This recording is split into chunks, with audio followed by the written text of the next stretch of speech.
My name is Dr. Sofra. I have a doctorate in clinical psychology from New York and a doctorate in neurophysiology from London. Thank you very much for inviting me to present this lecture of the dark reflection of sadism within the brilliance of the narcissistic persona. This presentation is based on 2 published articles.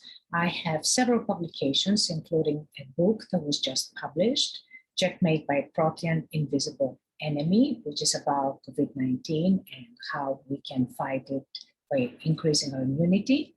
There are other articles like female sexuality, a randomized longitudinal study on neuropathic pain, on wounds, on visceral fat, on safeguarding health and how hormonal balance can safeguard health. It's about 21 articles that I have written, some of them about COVID-19, others about visceral fat and how and toxicity.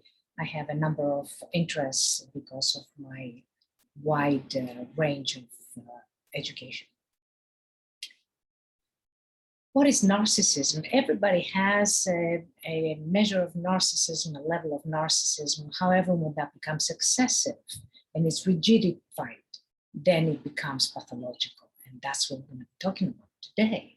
Narcissism is defined by arrogance, grandiosity, entitlement, envy, and a relentless pursuit of luxury, wealth, and endless love, eroded by a lack of empathy and a disingenuous negative form of attachment driven by exploitation.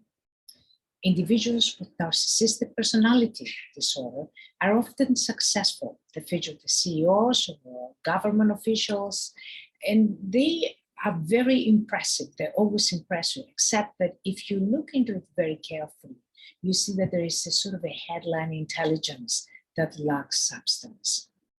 Covertly, narcissists are doubt-ridden, deeply envious of others, chronically bored, corruptible, and unable to love.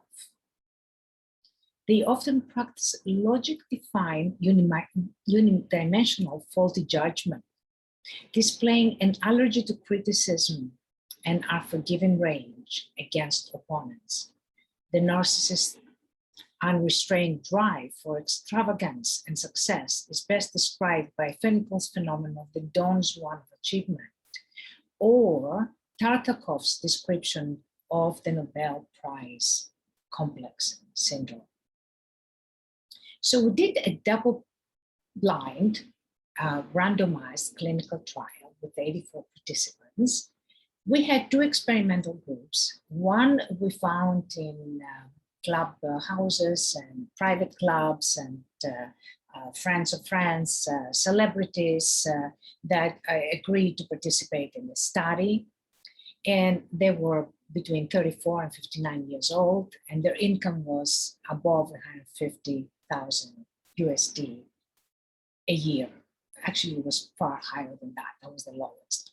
And then we compared that group to an experimental group of narcissistic patients that we found in different clinics and psychiatric hospitals.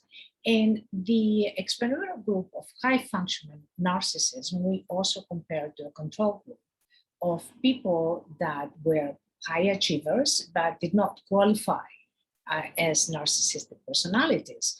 And the group of patients we also compared against other patients that did not have narcissism. The only personality disorder that we included was not otherwise specified because we want to exclude hysterical and also hypomanic or borderline that sometimes have narcissistic features. This double-blind randomized clinical trial, again, was 84 participants. We found that the mental patients that were diagnosed with narcissism and narcissistic celebrities mirror each other's paranoid, obsessive, and histrionic symptomatology. In other words, they're equally pathologically, they have the same pathological disorders. Both high and low functioning narcissisms exhibited grandiosity, manipulative charm, and inner emptiness. The main difference between them was the elite narcissists manifested insidious sadism in the absence of depressive affect, while the narcissistic patients exhibited depressive and masochistic symptomatology. Elite narcissists demonstrated an advanced capacity for empathy. This contradicts all past literature. However, their empathic advantage appeared void of compassion. Empathy seemed to be employed as a self-serving tactic to understand others for the purpose of exploitation, intimidation, and subordination.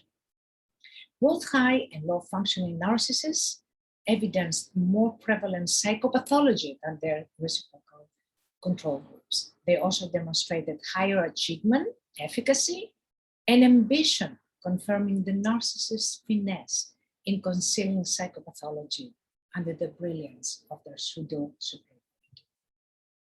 The main danger that we saw when we were exploring this group of narcissistic patients and elite narcissism, it was the affinity between masochism and sadism that bonds low and high functioning narcissistic counterparts to endlessly feel from each other's pathology, forming dysfunctional interpersonal relationships, cults, or disintegrating societies.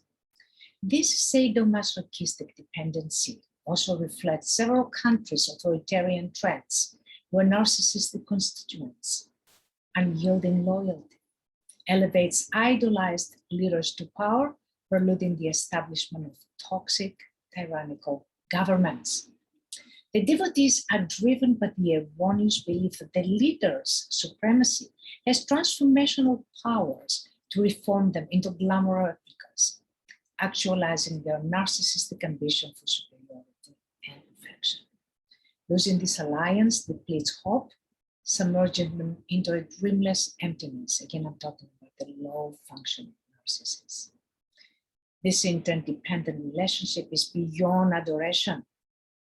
It entangles leaders and devotees into an unbreakable, indispensable attachment, or otherwise defined as the narcissistic counterpart interconnection. The instruments we used 3 instruments to basically classify narcissists from non-narcissists. The narcissist personality inventory, diagnostic interview for narcissism, and the personality diagnostic questioning, the PDQ. Now, this we gave both to the patients. We also looked, of course, at the diagnosis and we chose, but we had to, some of these patients did not qualify according to our instruments, we did not include them. And we also administered the same instruments to elite narcissists from clubhouses and celebrities, so on and so forth, that we could get them to agree. Then, after we classified the subjects into the 4 groups, then we administered the DEQ, the Depressive Experiences Questionnaire, the Epigenetic Assessment Rating Scale, that's a instrument that was developed by one of my professors, Dr. Wilson, and the structured interview for DSM, the 3, the 3R, and the 4 personality. The results of the structural interview for DSM personality were very interesting. What we found is that the elite narcissists were singled out by their sadism, whereas the narcissistic patients were singled out by their masochism. When you compared low and high function narcissism, what you could see, there was no difference in the obsessiveness. They were both quite obsessive, both their style and the symptomatology. The histrionic style and the histrionic symptoms were much higher with narcissistic patients, and also the paranoid symptoms and style were also much higher with narcissistic patients than the elite narcissisms. But when you compare elite narcissisms against their own high-functioning group of non-narcissistic adults, then what you found is that the narcissistic patients, the narcissistic elite, they were substantially equivalent when it came to masochism. So they did not demonstrate any masochism. They demonstrated sadism, much higher sadism than the other adults that were successful. And they demonstrated more obsessive style, obsessive symptoms, more histrionic style, histrionic symptoms, and paranoia than the adults that were also successful but non-narcissistic. When it came down to patients being compared, narcissistic patients against non-narcissistic patients, then what we could see, it was that the narcissistic patients were higher on sadism and masochism. They were also higher on obsessive style, histrionic style, not symptomatology, but when it came to paranoia, they were definitely more paranoid than the rest of the group. Even from paranoid schizophrenics, they seem to be more paranoid. So this graphic basically shows you how it's like an intertwined relationship, how the sadism and the masochism are intertwined. And it goes this way. If it changes the direction, then the two can switch roles. And that can happen within relationships, not within companies, but within relationships, we can see a switch from the sadistic position to the masochistic position and back. This is basically exactly what I said before. Narcissistic patients' experimental group showed higher masochism than both the experimental group of successful narcissistic adults and more sadism and masochism than the patient control group. And they also manifested more histrionic paranoid symptoms than the experimental group of successful narcissists, and more obsessive, histrionic, and paranoid traits, as well as paranoid symptomatology compared to the control patients. And the elite successful narcissists manifested greater sadism than the experimental group of patients, and greater psychopathology, including sadism, but not masochism, when they were compared to the successful adults.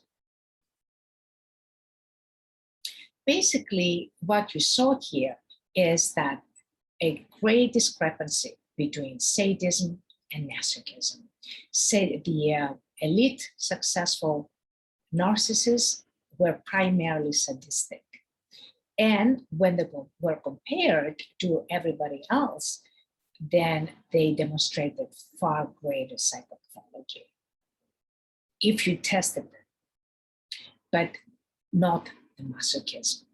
And again, this is basically gives in more detail the results of the structural interview.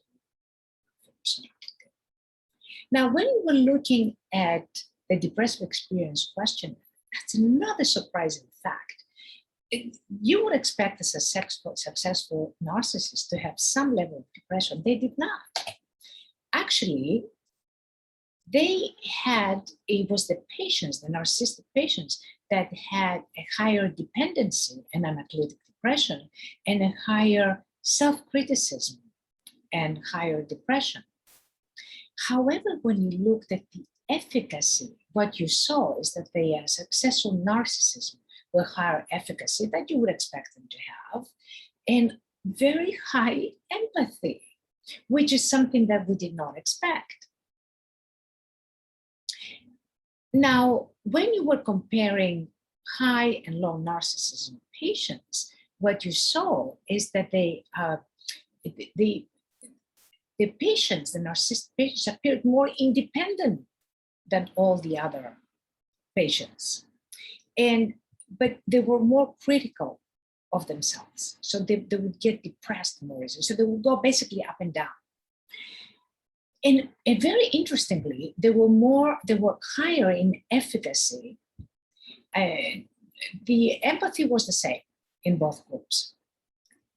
When you compared the high functioning narcissism against the non-narcissistic adults that were also successful, what you found is that they were equally independent. There was no dependency there, okay? And there was no criticism. There was no depression. There was a very conspicuous absence of depression in the narcissistic group. Very high efficacy, much higher efficacy. And the empathy was much higher than their people that are very successful, but were not narcissistic. So basically, if you looked at these groups from this standpoint, they were indistinguishable, with the exception that the narcissists were more able to succeed and they had a greater capacity to know exactly what the other person is thinking. So this was very interesting because you would expect, again, narcissistic elite people to have some measure of depression because narcissism is a defense, it covers up. They did not, or at least our instruments did not pick it up. The narcissistic patients, however, were more dependent when you compare to the successful ones, but more independent when you compare them to the patients. And the elite narcissists had higher ability for empathy than everybody else, including other successful individuals. And of course, they had a much better capacity to succeed. Interestingly, and we saw that more with the years, the epigenetic assessment scheme, under high arousal conditions, this was reversed. The empathy, the capacity for empathy disappeared and the pathology appeared to increase substantially. So here is the results of the low arousal. We get this, the TAT, the thematic perception test that was included in the assessment of the years. And what we found is that when in low arousal, they appear to be functioning like normal people. They were at the higher level of functioning, and that's the elite narcissists, not the patients. The patients also did much better in with a lower arousal position. So, but the elite narcissists, you wouldn't be able to tell them apart from anybody else. What happens in the high arousal situation, however, what you saw was a significant regression. So what you expect from these people is to do excellent professionally, but when it gets into relationships, that's when they start messing up, because that's when they get, they have a high arousal condition, and therefore they start regressing, and the psychopathology starts becoming more evident. As you know, you can have them as leaders or as CEOs or directors. They're doing great. The finding of this clinical study elucidated a portrait of the narcissistic personality disorder at two distinct levels of functioning. Elite narcissists appear in part by their obsessive traits in accomplishing what their colleagues may dismiss as unreachable. Their hysterical traits provide them with a seductive warmth and charm designed to increase their popularity and manipulate others to their advantage. The paranoia provides them with hypervigilance and mistrust, instrumental in perceiving and anticipating hidden competition or dangers in the environment. Their sadistic traits are interwoven with their paranoid traits, establishing a sophisticated line of defense expressed covertly by passive aggression and avoidance, or overtly by confrontation and combative attack, characterized by ruthlessness and lack of respect for human rights. In spite of their maladaptive nature, actually sadism appeared to be highly adaptive in this narcissistic structure, because it helped them get to their goals and not feel sorry for anybody while they're doing it. Inherent in sadistic organization is a sense of pseudo-autonomy and being endowed by unlimited controlling power over others. So that makes them more confident. It gives them that confidence to just go ahead and try to go get it. None of this, of course, is genuine or useful in providing the narcissist with psychological growth or health. They are essential, however, in promoting a facade of superiority and grandiose perfection that is necessary for them to attain social prestige and success. One of the most important revelations of this experimental research was that narcissistic individuals who entertain social acclaim and success in their prestigious career position manifest regressive pathology encountered in mental patients diagnosed with narcissism when the conditions of arousal are high. This finding may serve as a warning to the possible adverse consequences of electing narcissistic leaders into high government positions or authorizing a charismatic yet psychologically defective individual to run a major corporation. The ruthless, enthralling compulsion to maintain dominance and sovereignty usually becomes conspicuous only after the narcissistic individual has aggregated the necessary authority to relentlessly exterminate opposition at that level. It's too late. A second surprising revelation was the elite nurses' capacity for empathy that surpassed both their non-narcissistic colleagues and, of course, the narcissistic patients, as expected. This empathic advantage was highly compromised under conditions of high arousal to be equivalent to the empathic skills of non-narcissistic successful individuals. So they were still high in empathy, but like as high as anybody else, not better, but as good. Even under high arousal conditions.